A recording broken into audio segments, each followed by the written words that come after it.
मत्ती अध्याय 2 के 9 और 11 पदों को आध्यात्मिक रूप से गहराई से समझा जा सकता है। मत्ती 2:9। वे राजा की बात सुनकर चले गए और देखो वह तारा जो उन्होंने पूरब में देखा था उनके आगे आगे चला, जब तक कि वह उस जगह के ऊपर न ठहर गया जहां बालक था। और घर में प्रवेश करके उन्होंने बालक को उसकी मां मरियम के साथ देखा और गिरकर उसे प्रणाम किया। और अपने खजाने खोलकर उन्होंने उसे सोना, लोबान और मुर्रा की भेंटें चढ़ाई। आध्यात्मिक समझ। मत्ती 2:9 मार्गदर्शन और परमेश्वर की अगुवाई।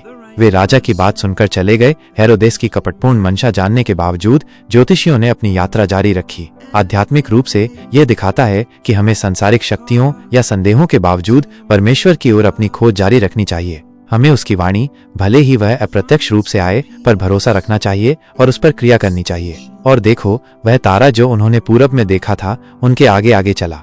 ये तारा परमेश्वर की विशेष अगुवाई का प्रतीक है। परमेश्वर उन लोगों का मार्गदर्शन करता है जो सच्चाई और मसीह की तलाश करते हैं। आध्यात्मिक रूप से ये तारा पवित्र आत्मा का प्रतिनिधित्व कर सकता है जो हमें यीशु की ओर ले जाता है और हमारे जीवन के मार्ग को प्रकाशित करता है। परमेश्वर हमें विभिन्न तरीकों से मार्गदर्शन कर सकता है, उसकी वचन बाइबल के माध्यम से, पवित्र आत्मा की भीतरी गवाही के माध्यम से, बुद्धिमान सलाह के माध्यम से और कभी कभी अलौकिक संकेतों के माध्यम से भी। जब तक कि वो उस जगह के ऊपर न ठहर गया जहां बालक था।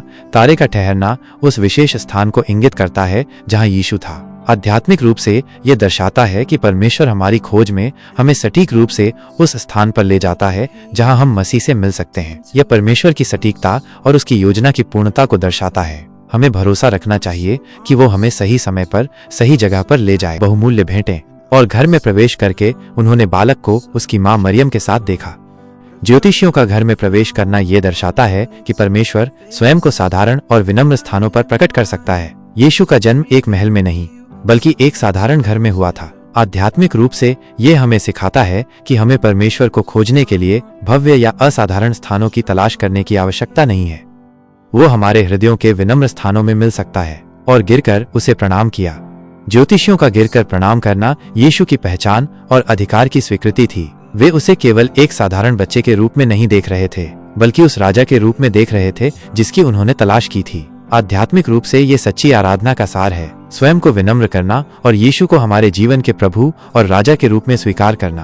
और अपने खजाने खोलकर उन्होंने उसे सोना, लोबान और मुर्रा की भेंटें चढ़ाईं। ज्योतिषियों ने यीशु को बहुमूल्य भेंटें चढ़ाईं। सोना, राजाओं को दी जाने वाली भेंट, यीशु की राजसी पदवी को दर्शाता है। आध्यात्मिक रूप से ये हमारे जीवन की सबसे मूल्यवान चीजों को यीशु को समर्पित करने का प्रतिनिधित्व कर सकता है। लोबान, उपासना में इस्तेमाल होने वाली धूप, यीशु की दिव्यता और उसके स्वर्गीय मध्यस्थता को दर्शाता है। आध्यात्मिक रूप से ये हमारी प्रार्थनाओं और आराधना को परमेश्वर तक पहुंचाने में यीशु की भूमिका का प्रतीक हो सकता है। मुर्रा, एक सुगंधित गोंद जिसका उपयोग दफनाने के लिए किया जाता था, यीशु के भविष्य के दुख और मृत्यु की ओर इशारा करता है। आध्यात्मिक रूप से ये हमारे जीवन में दुख और बलिदान को स्वीकार करने और मसीह के साथ सहभागिता करने का प्रतीक हो सकता है।